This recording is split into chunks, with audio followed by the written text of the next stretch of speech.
Hello friends, welcome to crazy G K trick. तो दोस्तों, हाल ही में पाकिस्तान की नेशनल असेंबली में इमरान खान सरकार के खिलाफ अविश्वास प्रस्ताव या फिर नो कॉन्फिडेंस मोशन विपक्ष के द्वारा रखा गया। तो दोस्तों, आज का हमारा टॉपिक भी इसी से रिलेटेड रहेगा कि अविश्वास प्रस्ताव आखिर होता क्या है या फिर नो कॉन्फिडेंस मोशन आखिर होता क्या है। तो दोस्तों, यह टॉपिक भारतीय राज्य व्यवस्था या फिर इंडियन पॉलिटी के अंतर्गत आता है और इस टॉपिक को आज हम, चाहे वो आपका यूपीएससी का एग्जाम हो, चाहे वह स्टेट पीसीएस का एग्जाम हो, चाहे वह कोई अन्य एग्जाम हो, सभी एग्जाम्स की दृष्टि से कवर करके यहाँ पर चलेंगे। तो दोस्तों, आज के टॉपिक में सबसे पहले हम समझेंगे क्या होता है अविश्वास प्रस्ताव, प्रस्ताव को लाने की प्रक्रिया क्या होती है, यदि अविश्वास प्रस्ताव पास हो जाए तो क्या होता है, अविश्वास प्रस्ताव का महत्व क्या है, इसके अलावा अविश्वास प्रस्ताव का थोड़ा हम इतिहास भी समझेंगे। तो इन सारे पॉइंट्स के थ्रू हम अविश्वास प्रस्ताव को यहाँ पर डिटेल में चर्चा करेंगे। तो चलिए दोस्तों, सबसे पहले हम समझते हैं आखिर क्या होता है अविश्वास प्रस्ताव।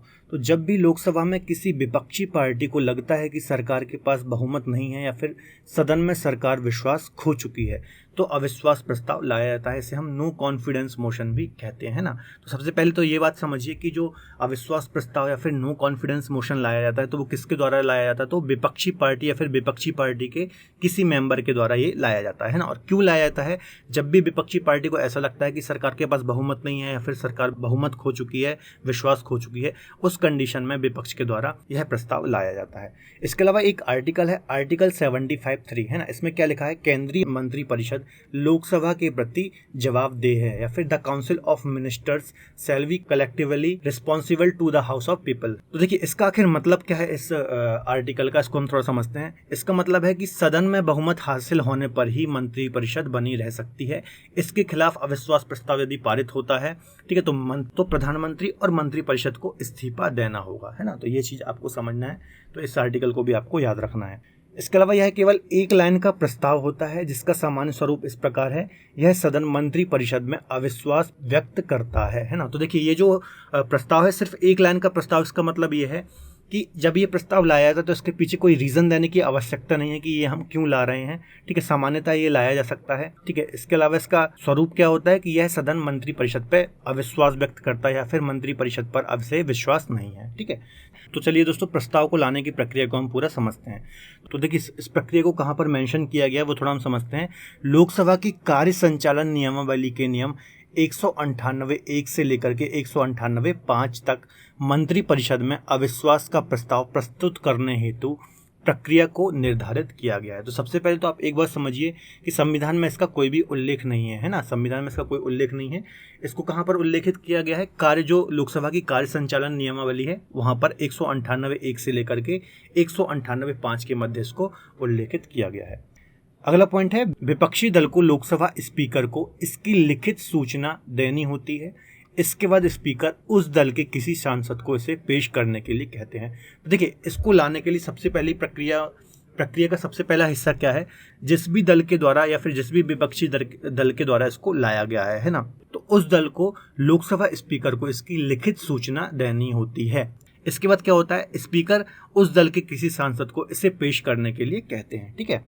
अविश्वास प्रस्ताव लाने वाले सदस्य को स्पीकर के बोलने पर सदन से इसके लिए अनुमति मांगनी पड़ती है, ठीक है। तो देखिए, जिस भी दल के द्वारा, अभी हमने चर्चा की, जिस भी दल के द्वारा ये लाया जाता है, ठीक है, तो सबसे पहले तो उसको लिखित सूचना देनी होती है लोकसभा स्पीकर को, है ना। उसके बाद क्या होता है? स्पीकर उस दल के किसी सांसद को इसे पेश करने के लिए कहता है, ठीक है। तो देखिए, सदन में जब ये पेश किया जाता है ना, तो स्पीकर से उस सदस्य को परमिशन लेनी पड़ती है। आगे बात करते हैं, प्रस्ताव के पक्ष में कम से कम 50 सदस्यों का होना आवश्यक है। यदि इतने सांसद ना हो तो अध्यक्ष प्रस्ताव को रखने की अनुमति नहीं देता या फिर इसे खारिज कर देता है। तो देखिए, जब सदस्य के द्वारा ये प्रस्ताव रखा जाएगा, है ना, सदन में, तो जब सदन में विपक्ष का सदस्य इसको रखता है तो उसके पक्ष में कम से कम 50 सदस्य होने आवश्यक हैं, ठीक है। नहीं तो क्या होगा? इसे अध्यक्ष खारिज कर देगा इस प्रस्ताव को। तो जैसे ही विपक्ष का सदस्य इस प्रस्ताव को रखता है ना, तो स्पीकर बोलता है जो भी इसके समर्थन में है कृपया करके खड़े हो जाएं, और कम से कम 50 सदस्यों का इसके समर्थन में होना आवश्यक है। आगे बात करते हैं, लोकसभा स्पीकर अविश्वास प्रस्ताव को मंजूरी दे देते हैं तो प्रस्ताव पेश करने के 10 दिनों के अंदर ही इस पर चर्चा होना आवश्यक है, ठीक है। तो यदि 50 सदस्य इसको समर्थन दे देते हैं, ठीक है, तो लोकसभा स्पीकर भी इसको मंजूरी दे देता है। इसके अलावा जब इसको मंजूरी मिल जाती है अविश्वास प्रस्ताव को, ठीक है, तो 10 दिनों के अंदर ही इस पर बहस या फिर इस पर चर्चा करनी आवश्यक होती है। तो ये पॉइंट भी आपको याद रखना है। अगला पॉइंट है, अध्यक्ष अनुमति मिलने के बाद इस पर चर्चा के लिए एक या अधिक दिन, इसके अलावा किसी दिन का एक भाग तय करता है। इसके अलावा भाषणों की समय सीमा भी तय करने का अधिकार अध्यक्ष को ही है ना। तो देखिए, जब डेट डिसाइड हो जाती है तो डेट कब की डिसाइड करना है, एक कंडीशन बस है कि 10 दिनों के अंदर ही इसको डिस्कशन करने के लिए कोई दिन अलॉट करना होगा, है ना। अब पूरा दिन अलॉट करना है या फिर 2-3 दिन इसको डिस्कशन करना है, ये अध्यक्ष के ऊपर है ना। इसके अलावा कौन भाषण देगा, कितने समय का भाषण देगा, ये सभी चीजें डिसाइड करने का अधिकार किसको है, अध्यक्ष को है, लोकसभा स्पीकर को है। तो ये सारे पॉइंट आपको याद रखने हैं। अगला पॉइंट है, अध्यक्ष चर्चा के अंतिम दिन मतदान के जरिए निर्णय की घोषणा करता है ना। तो देखिए, जब इस पर चर्चा हो जाती है तो फिर फाइनली इस पर मतदान होता है कि कौन इसके पक्ष पे है और कौन विपक्ष में है। तो फाइनली फिर इसका निर्णय होता है। और निर्णय होता किस आधार पर है, तो देखिए, अविश्वास प्रस्ताव में सदन में मौजूद सदस्यों में आधे से एक ज्यादा ने भी यदि सरकार के खिलाफ वोट दे दिए तो सरकार गिर जाती है ना। तो देखिए, अविश्वास प्रस्ताव पास कैसे होता है, जितने भी मेंबर है, जैसे मान लीजिए अभी कितने हैं, 543 मेंबर है ना। तो इसके आधे 50% प्लस 1 मेंबर ने यदि, ठीक है, इस प्रस्ताव के पक्ष में वोट दे दिए तो सरकार गिर जाएंगे। मतलब मान लीजिए अभी जैसे मान लीजिए 543 सदस्य हैं, तो यदि मान लीजिए 272 या फिर 273 लोगों ने यदि वोट दे दिए तो सरकार गिर जाएगी। ठीक है, तो ये आधार होता है अविश्वास प्रस्ताव को पास करने के लिए। तो ये पॉइंट भी आपको याद रखना है, 50% प्लस 1। अविश्वास प्रस्ताव को किसी कारण पर आधारित होने की कोई आवश्यकता नहीं है ना। तो देखिए, अविश्वास प्रस्ताव लाने के लिए कोई भी कारण की आवश्यकता नहीं है ना। ये एक लाइन का प्रस्ताव होता है, ये मैंने आपको पहले ही बता दिया।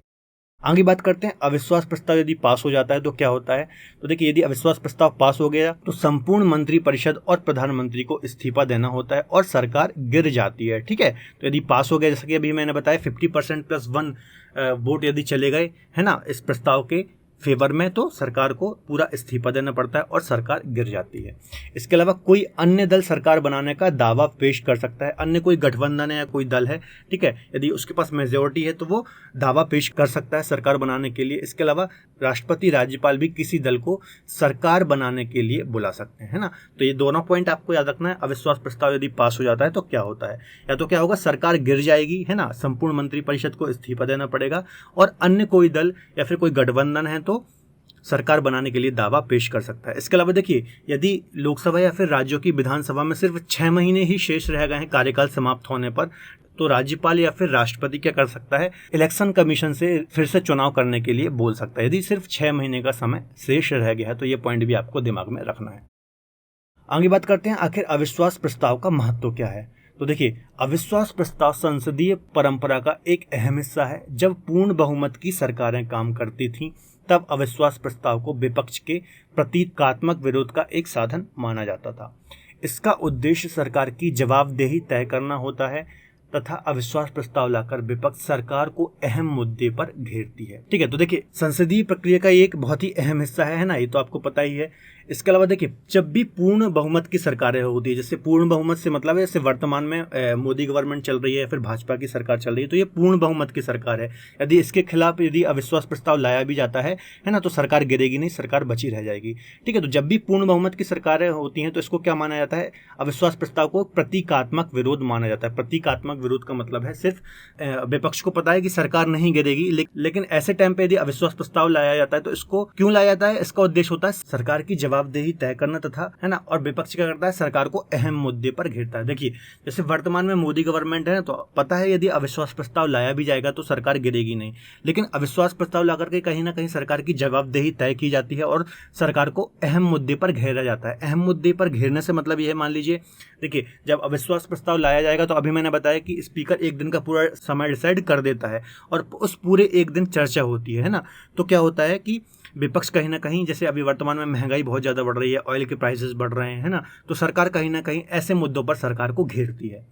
अगला पॉइंट है, गठबंधन सरकारों के दौर में अविश्वास प्रस्ताव का महत्व काफ़ी बढ़ जाता है। जब भी विपक्ष को लगता है कि उनके पास सरकार को मुश्किल में डालने लायक संख्या बल है, तो अविश्वास प्रस्ताव लेकर आता है। इसके समर्थन में वे सदस्य आते हैं जिन्हें सरकार पर विश्वास नहीं होता और सरकार को गिराने का प्रयास किया जाता है ना। देखिए, अविश्वास प्रस्ताव का महत्व सबसे ज़्यादा तब बढ़ जाता है जब गठबंधन की सरकारें बनती हैं, है ना। तो देखिए, जब भी गठबंधन की सरकारें बनती हैं, गठबंधन की सरकारों से मतलब क्या है कि जब बहुत सारे गठबंधन आपस में जुड़ते हैं और सरकार बनाते हैं, तो हमेशा क्या होता है, सभी जितने भी दल जुड़े हुए हैं गठबंधन में सबको खुश रखना पड़ता है। और कोई किसी भी दल ने यदि अपना समर्थन वापस लिया तो वहाँ पर सरकार की दिक्कतें शुरू हो जाती हैं ना। तो ऐसे टाइम पर विपक्ष जो होता है ना, तो ऐसे टाइम पे क्या होता है, विपक्ष सरकार को गिराने की पूरी कोशिश करता है। ठीक है, तो गठबंधन की जब भी सरकारें बनती हैं तो अविश्वास प्रस्ताव का महत्व काफ़ी ज़्यादा बढ़ जाता है। तो इसका महत्व या फिर आप निष्कर्ष भी इसको बोल सकते हैं ना, दोनों पॉइंट आपको याद रखना है। चलिए अब हम अविश्वास प्रस्ताव का थोड़ा इतिहास डिस्कस करते हैं। देखिए, विश्व में सबसे पहला अविश्वास प्रस्ताव ब्रिटेन में ही लाया गया था, जब 1742 में रॉबर्ट वॉलपॉल की सरकार के खिलाफ अविश्वास प्रस्ताव पारित किया गया, है ना। तो विश्व में पहली बार कब लाया गया था? 1742 में रॉबर्ट वॉलपॉल की सरकार के खिलाफ लाया गया था। ये रॉबर्ट वॉलपॉल है।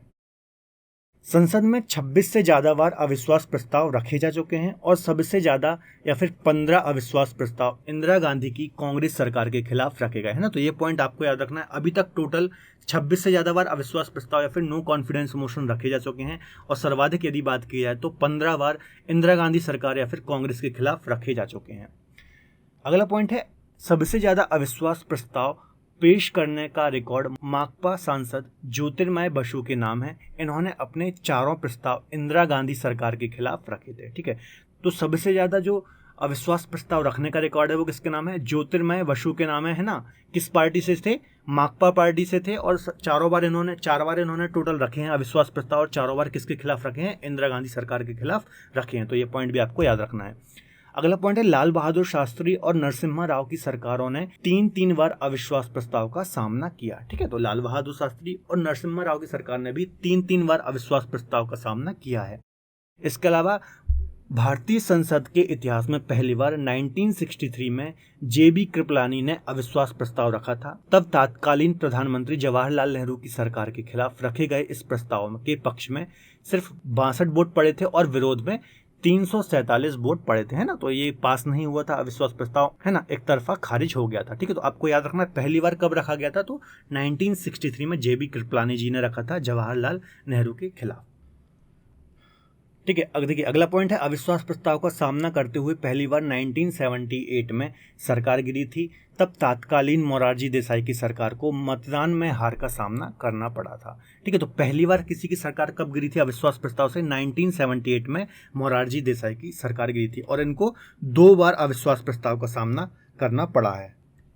अगला पॉइंट है, 1979 में अविश्वास प्रस्ताव पर जरूरी बहुमत नहीं जुटा पाने के कारण तत्कालीन प्रधानमंत्री चौधरी चरण सिंह ने इस्तीफा दे दिया था। ठीक है, तो 1979 में भी चौधरी चरण सिंह को इस्तीफा देना पड़ा था अविश्वास प्रस्ताव के पास होने पर। 1989 में BP सिंह की राष्ट्रीय मोर्चा सरकार को अविश्वास प्रस्ताव पारित होने के बाद भी इस्तीफा देना पड़ा था। ठीक है, तो ये भी पॉइंट याद रखना है। 1979 में चौधरी चरण सिंह और 1989 में VP सिंह की सरकार को भी इस्तीफा देना पड़ा था। इसके बाद 1993 में कांग्रेस की नरसिम्हा राव सरकार बहुत कम अंतर से अविश्वास प्रस्ताव में पार पाई थी या फिर पास हुई थी। ठीक है, तो 93 में नरसिम्हा राव सरकार के खिलाफ भी अविश्वास प्रस्ताव लाया गया था, लेकिन बहुत कम अंतर से नरसिम्हा राव सरकार बच पाई थी, वरना ये सरकार भी गिर जाती। फिर 97 में HD देवगौड़ा की संयुक्त मोर्चा सरकार को अविश्वास प्रस्ताव में पराजित होने के बाद इस्तीफा देना पड़ा। ठीक है, तो 97 में HD देवगौड़ा की संयुक्त मोर्चा की सरकार है ना, इसमें बहुत सारे दल थे इस सरकार में, तो इनको भी अविश्वास प्रस्ताव झेलना पड़ा और इनकी भी पराजय हुई और इनको भी इस्तीफा देना पड़ा। आगे है, इसके बाद 1908 में संयुक्त मोर्चे की IK गुजराल सरकार को भी अविश्वास प्रस्ताव में हारने के बाद इस्तीफा देना पड़ा था। नेक्स्ट है, अटल बिहारी वाजपेयी ने भी 2 बार विश्वास मत प्राप्त करने की कोशिश की और दोनों बार असफल रहे। ठीक है, तो इनके खिलाफ भी अविश्वास प्रस्ताव आया 2 बार, है ना, और दोनों बार ये असफल रहे।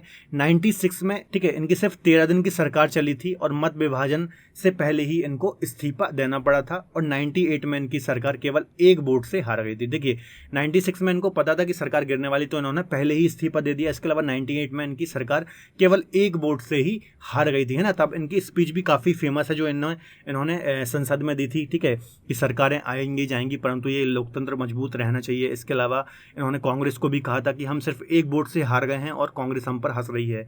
एक दिन ऐसा आएगा कि संपूर्ण देश में हमारी सरकार होगी और कांग्रेस पर ये देश हंसेगा। तो ऐसी इन्होंने स्पीच दी थी। तो काफी फेमस स्पीच है, आप इसको यूट्यूब पर देख सकते हैं। अगला है 2009 में भी अमेरिका के साथ परमाणु समझौते के विरोध में यूपीए सरकार के खिलाफ अविश्वास मत लाया गया था। तब प्रधानमंत्री मनमोहन सिंह ने मामूली बहुमत से इस पर विजय पाई थी। ठीक है, तो 2009 में भी यूपीए की जो सरकार थी, है ना, प्रधानमंत्री कौन थे? मनमोहन सिंह। तो उस टाइम भी जो परमाणु डील हुई थी अमेरिका से, तो उसके खिलाफ विपक्ष के द्वारा नो कॉन्फिडेंस मोशन लाया गया था, लेकिन मामूली अंतर से मनमोहन सिंह ने अपनी सरकार को बचा लिया था। पूर्व प्रधानमंत्री अटल बिहारी वाजपेयी ने विपक्ष में रहते हुए 2 बार अविश्वास प्रस्ताव पेश किए। पहला प्रस्ताव इंदिरा गांधी सरकार के खिलाफ था और दूसरा नरसिम्हा राव सरकार के खिलाफ था। तो ये बात आपको याद रखना है कि अटल बिहारी ने 2 बार अविश्वास प्रस्ताव पेश भी किए हैं। एक इंदिरा गांधी सरकार के खिलाफ किया था और एक नरसिम्हा राव सरकार के खिलाफ किया था। और यदि रिसेंटली की बात करें तो 2018 में एनडीए सरकार के विरुद्ध अविश्वास प्रस्ताव लाया गया था, है ना। तो ये आपको पता ही होगा, रिसेंट में लास्ट 2018 में आया था। इसमें भी एक तरफा एनडीए ने या फिर भाजपा ने अपनी सरकार बचा ली थी, है ना। तो ये देखिए, इसका रिजल्ट भी था जो 2018 में अविश्वास प्रस्ताव लाया गया था। तो दोस्तों, ये था आज का हमारा नो कॉन्फिडेंस मोशन का टॉपिक। सारे पॉइंट्स को हमने यहाँ पर डिटेल में कवर किया है ना। तो दोस्तों, यदि आपको आज का टॉपिक पसंद आए तो प्लीज़ वीडियो को लाइक करें, इसके अलावा अपने दोस्तों के साथ शेयर करें। मिलते हैं अगले लेक्चर में, तब तक के लिए धन्यवाद।